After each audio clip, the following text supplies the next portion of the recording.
Karena dalam pra peradilan sebenarnya tidak ada nebis ini ditembak. Berarti Peggy Setiawan bisa dituntut lagi dong? Atau bisa dijadikan sebagai tersangka lagi? Bisa sebenarnya. Oh bisa? Bisa. Selama Polda Jabar mau? Mau. Terlihat sekali ya. Kurang adanya profesionalitas dari pihak polisi sendiri. Oh oke. Artinya kan sudah 8 tahun, kenapa baru Baru sekarang diungkit? Apakah sengaja untuk meredam masyarakat mungkin? ini bisa dibilang salah tangkap nggak sih bang? Bisa, betul. Salah tangkap? Salah tangkap. Bahkan apa ya, kalau kita sebut kambing hitam mungkin ya. karena di kambing hitam kan? iya, karena nggak mungkin secepat itu. Kenapa bisa cepat itu? Coba kita pikirkan. Iya.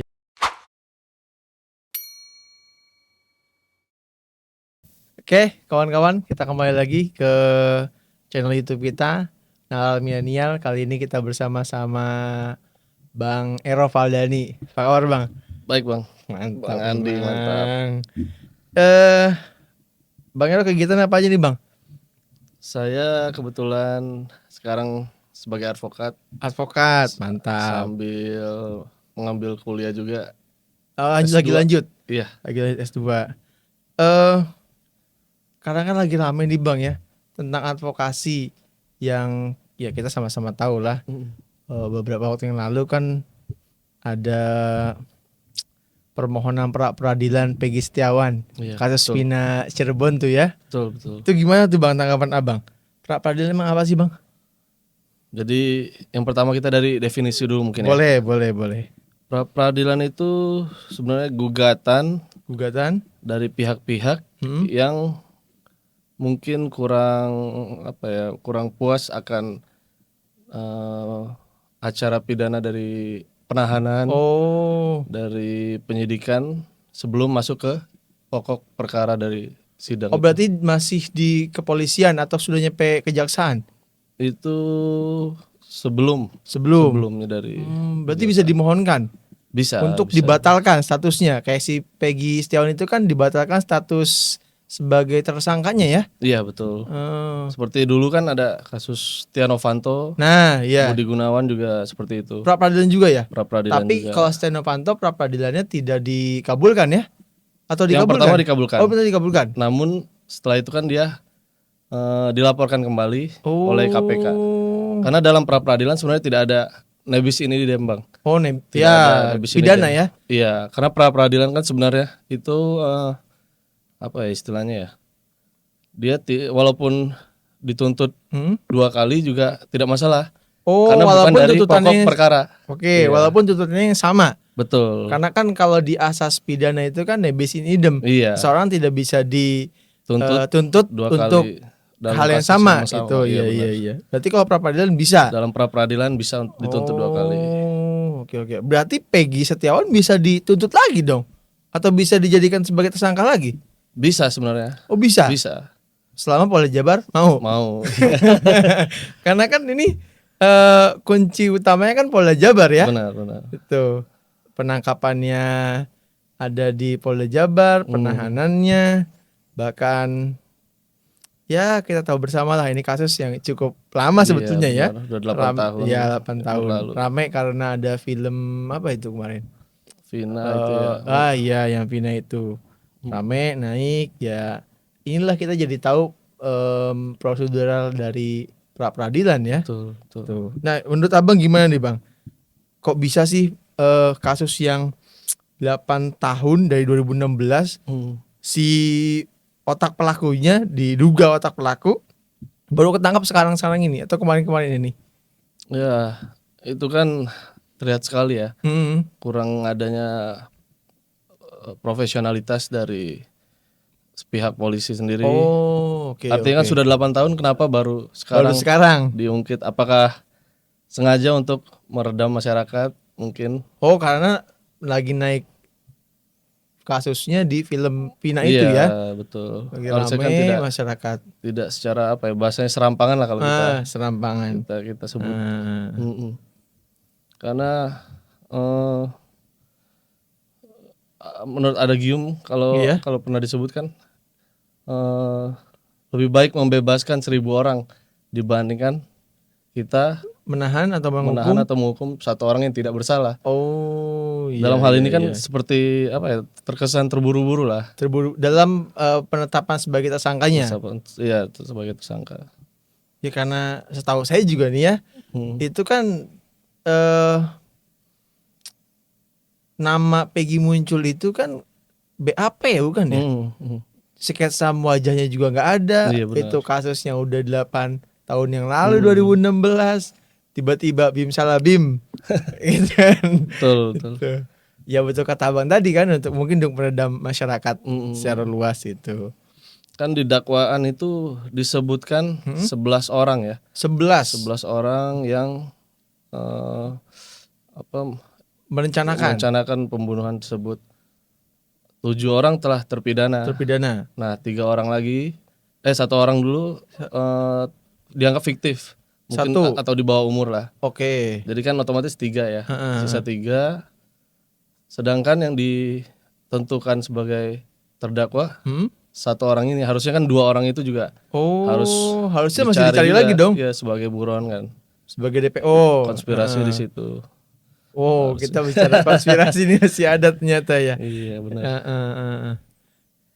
Berarti harusnya walaupun si Peggy itu kemarin ditetapkan sebagai tersangka, ditangkap, penahanan gitu ya, harusnya yang lainnya tidak gugur ya. Iya, betul. Tetap dicari juga harusnya. Betul. Karena konstruksi hukumnya kan harusnya seperti itu ya. 11 orang itu tidak boleh ada yang kurang. Harus lengkap. Harus lengkap. Dua lagi harus ada, karena mungkin bisa sebagai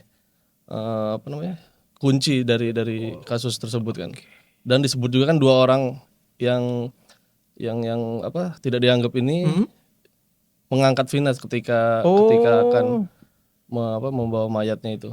Kalau yang tidak ada membawa mayat, siapa lagi kalau bukan, ya kan? Ya, bahaya juga itu. Iya. Karena nggak mungkin jalan sendiri ya. Iya. Betul. Oke. Nah ini dia memang fenomena kasus yang harusnya ini kepolisian bisa melihat secara jeli ya. Betul. Dari Polda Jabar juga, apalagi netizen kemarin ketika penangkapan si Peggy Setiawan ini, buktinya apa aja, dihadirkan bukti-bukti ijazahnya, fotonya kok nggak ada, terus di tangan kepala sekolahnya kepala sekolahnya nggak ada, itu kan jadi pertanyaan netizen gitu. Sedangkan alat bukti 2 minimal harus memenuhi. Makanya waktu pra peradilan itu kan tidak bisa dijadikan sebagai alat bukti. Alat bukti. Makanya Peggy bisa memenangkan pra peradilan tersebut. Iya. Nah gini Bang, perihal pra peradilan dikabulkannya permohonan dari Peggy Setiawan dan kuasa hukumnya, Abang melihat dari kacamata konstruksi hukumnya gimana sih Bang? Apakah selama ini prosedurnya masih kurang tepat dijalankan sama kepolisian gitu? Ya, pra peradilan itu kan memang sebagai istilahnya tidak membahas ke arah pokok perkara ya. Dia kan emang prosedural, bukan formil. Nah, masyarakat emang dan penegak hukum bahkan menurut saya masih banyak yang belum tahu tentang acara pra peradilan. Belum banyak lah. Bahkan baru beberapa kasus yang menggunakan pra peradilan kan. Berarti masih awam banget ya? Iya, betul. Kan tujuan pra peradilan itu sendiri sebenarnya melindungi hak seseorang ya. Terus memberikan efek jerah, lalu untuk menciptakan putusan yang legitimatif. Iya. Oke. Berarti jangan sampai terulang lagi dong sama Polda Jabar ya. Iya. Penangkapan orang yang bukan semestinya ditangkap. Iya, betul. Yang baru-baru ini kan dari Polda Jabar merespon tentang putusan Peggy. Hanya merespon? Iya, merespon, kan ada konferensi pers. Hanya menjawab tentang akan menjalankan dan mematuhi putusan. Oh tentu kalau itu. Cuma kan kita harus tahu lebih jauh lagi nih Bang ya. Betul. Karena Peggy ini kan setahu saya lebih dari 40 hari ini ditahan. semenjak ditahan kan dia nggak berpenghasilan. Iya betul. Awalnya dia kuli bangunan, maka hak-hak yang semestinya dia dapatkan ketika tidak ditangkap kan gimana nih respon kepolisian? Abang ngelihatnya gimana? Apakah wajib dan perlu gitu untuk kita upayakan perlindungan hukum di bidang ganti rugi misalkan? Tuh. Silakan, menurut saya sendiri sih sepertinya ada itikat baik lah harusnya. Dari mana nih? Dari kepolisian ya. Karena kan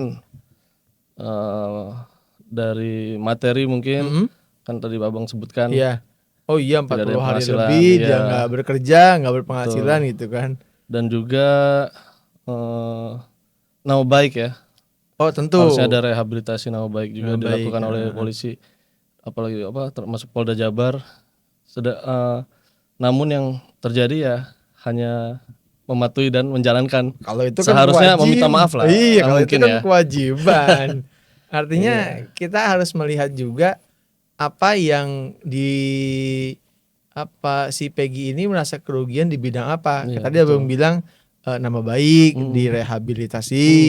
Terusnya juga tadi saya notice dia harusnya dapat penghasilan selama ditahan, terus dia berpenghasilan, terus bagaimana ganti ruginya gitu kan. Betul. Karena sejauh ini ya kepolisian ternyata hanya menyampaikan pernyataannya untuk menjalankan putusan, ya memang wajib kan menjalankan putusan itu, tapi tidak melihat secara lebih luas lagi di bidang kerugian ya. Betul.